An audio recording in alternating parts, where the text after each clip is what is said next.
Further measurements were taken by Graz University of Technology. The measurement data ended up with Christina Sindelar at the Institute of Hydraulic Engineering and Water Resources Management.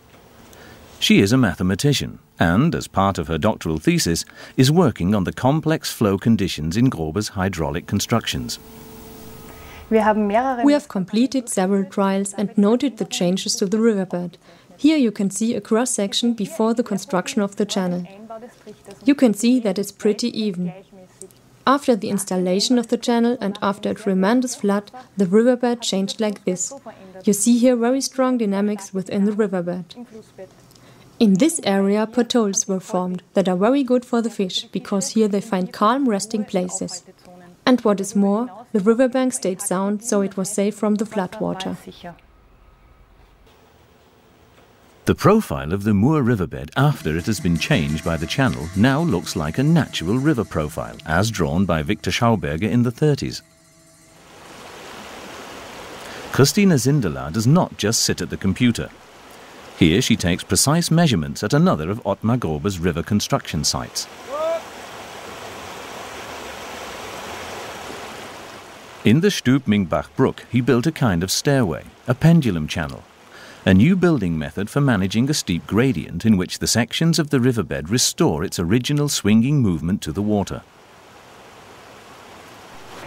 Bei Hochwasser kommt es zu Eindrehungen. With floods, it swirls inwards, and instead of the swinging movement, it develops a flowing plume, a plait of water. That means that I have a convex flow pattern, contrary to the conventional chutes where you have a concave flow profile that attacks the banks on its edges. This is going to be tested now at the Hydraulic Engineering Laboratory of Graz University of Technology with a 1:10 scale model. It is 3 meters wide and 18 meters long. After it is built, there will be a series of tests, for example flood simulation. For the first time, Schauberger's methods for the regulation of flowing water are going to be subjected to sophisticated tests at the renowned Institute of Hydraulic Engineering. The head of the institute is Professor Gerald Zenz. We would like to find out more about nature, especially nowadays, when we attach particular importance to the natural environment, to natural water runoff, and we have a specific scientific interest in considering energy flow. And so we are completely in tune with Schauberger when we say we want to find out how nature works. We want to study and learn about different volumes of water, its effect on the stability of the riverbed. Can we let different quantities of water generate energy in a controlled way? As engineers, it's our job to make things safe, so that even with floods there is no danger. The river and its banks are not damaged, and the population is safe.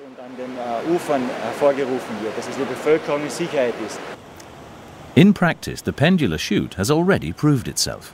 The tests on the scale model are to give us a sound scientific basis, not least for the construction of more new channels.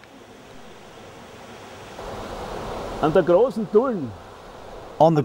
Tulln, near the Wienerwald in Neulenkbach, an old weir system is to be replaced by a pendular chute as part of the restoration project.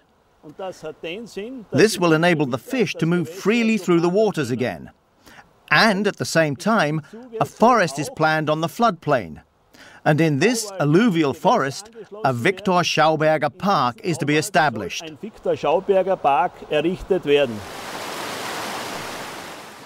A pendular chute in a Schauberger Park would be the crowning achievement of Ottmar Grober's professional career.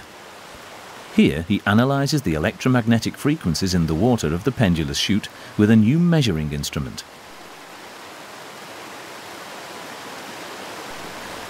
Different aspects of his hydraulic engineering measurements have already been the subject of theses at the Graz and Braunschweig University of Technology. The time finally appears to be ripe for a Schauberger-style river regulation system.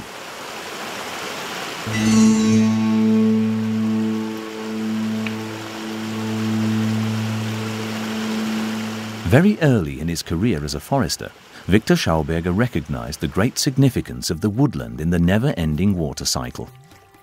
According to Schauberger, temperature differences play a crucial role in this process. In the shade of trees, the forest soil stays relatively cool. When warm rainwater hits the cooler soil, it sinks into the ground more easily, replenishes the water table, and comes back up to the Earth's surface some time later. It evaporates, clouds form, and then rains down again. Schauberger calls this the complete or full water cycle. But the full cycle is increasingly disrupted, for example by forest clearance. Without the tree covering, the ground is now warmer than the rain falling onto it. The rainwater does not penetrate into the ground, but flows along the surface into brooks and rivers, causing floods. On the other hand, the water table sinks. In summer, this surface water often evaporates from there, causing clouds to form and so leading to more rainfall. One flood leads to the next. Schauberger calls this the half-water cycle.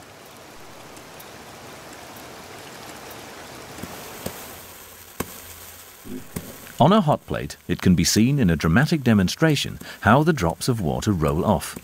In a similar way, it can also be observed on hot asphalt. Today this is known as the problem of sealing of natural surfaces. Today, basically, water goes through only half of the water cycle. It can no longer penetrate into the ground, stay there and regenerate. Victor Schauberger wanted to solve this problem mechanically, and so developed a machine for the production of spring water like drinking water.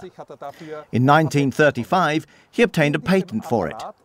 In this machine, the water would go through the whole cycle again. The water is cleaned, cooled down, run through vortices, enriched with minerals, and then it comes out of the machine like fresh spring water, like the water we know from our mountains. Wie ein frisches Quellwasser, wie wir es kennen aus unseren Bergen. Victor Schauberger believed that without a healthy woodland, there is no healthy water, which he called the blood of the earth.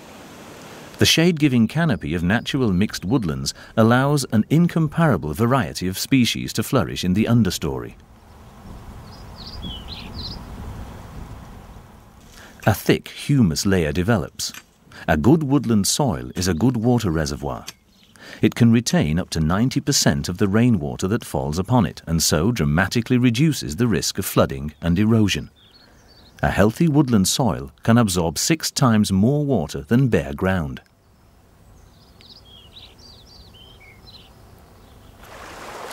The cooling shade of the trees is just as important for a river. If humans do not interfere, the shade providers grow by themselves on the riverbanks. Victor Schauberger was probably one of the first people to talk of the dying forests. As early as the 1920s, he warned about radical deforestation and the replanting of trees in plantation monoculture. It is a tragic consequence of Victor's life's work that his ingenious water channels led to the massive deforestation that took place in Austria and elsewhere. If one cuts a swathe into the wood, then the trees which were previously in the middle of the wood immediately become border trees. They are suddenly exposed to direct sunlight and their bark gets scorched. These border trees are badly damaged. This was a problem that Victor Schauberger also described. Is it a coincidence that the soil is dry at the edge of this wood? As with river regulation, Schauberger's insights into forestry are more relevant than ever. From forestry, it is only a small step to agriculture. Victor Schauberger saw a cause of declining yields in agricultural machinery made of iron. Basically, Victor considered the formation of rust in the water or the soil to be a life-destroying process. For this reason, he turned to the noble metal copper. Victor and his son Walter Schauberger obtained many patents for agricultural implements made out of copper. Instead of rust from the iron, copper and copper alloys contain trace elements which are brought directly into the soil through abrasion. Susanne Niedermeyer has been using copper tools in her garden for several years. On a small scale, she observed similar results to those documented in the 1940s in large-scale field trials in the Salzburg region and the Tyrol, an increase in soil fertility. Susanne Niedermeyer tests the spade, comparing an iron spade and a copper spade.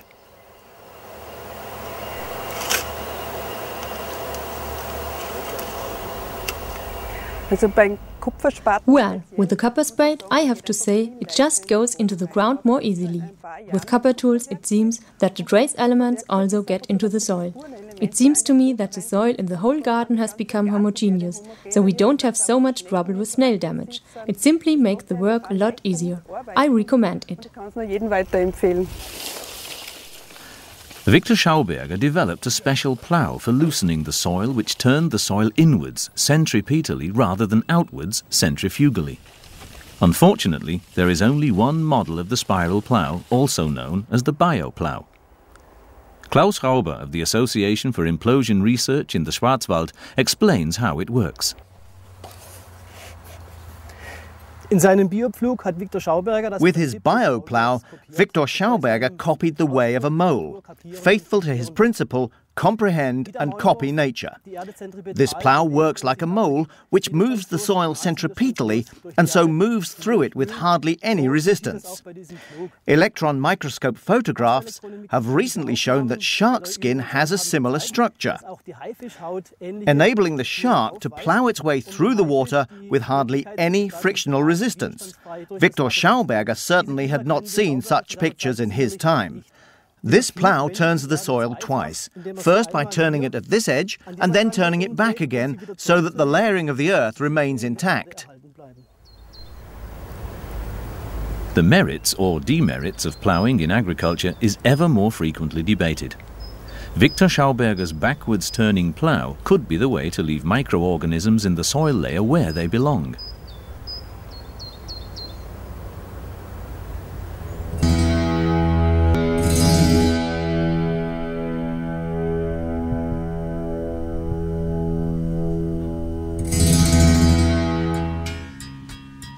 The Kudo antelope horn is an outstanding ear trumpet for sound amplification. But Victor Schauberger was interested in another characteristic. For him, the Kudo horn was the ideal model for water pipes because of its twisted spiral shape. In many countries, Victor and Walter Schauberger obtained patents for their spiral pipes.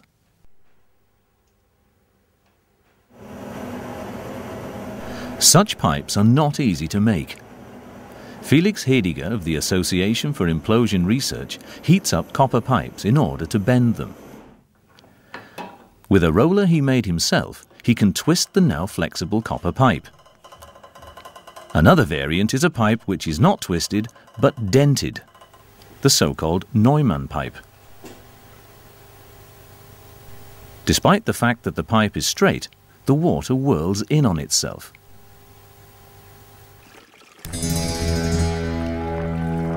The water flows in a spiral space curve, in Victor Schauberger's view, the ideal water flow pattern. The Association for Implosion Research produces not only spiral pipes, but builds whole apparatuses following Victor Schauberger's original plans. Here is the latest version of a sophisticated water appliance to revitalize distilled water from the year 1958. With this sophisticated device, Victor Schauberger attempted to combine several technical aspects. He built a small-scale wave diaphragm. There, the water pulses through and meanders in the same way as it does in a natural watercourse. The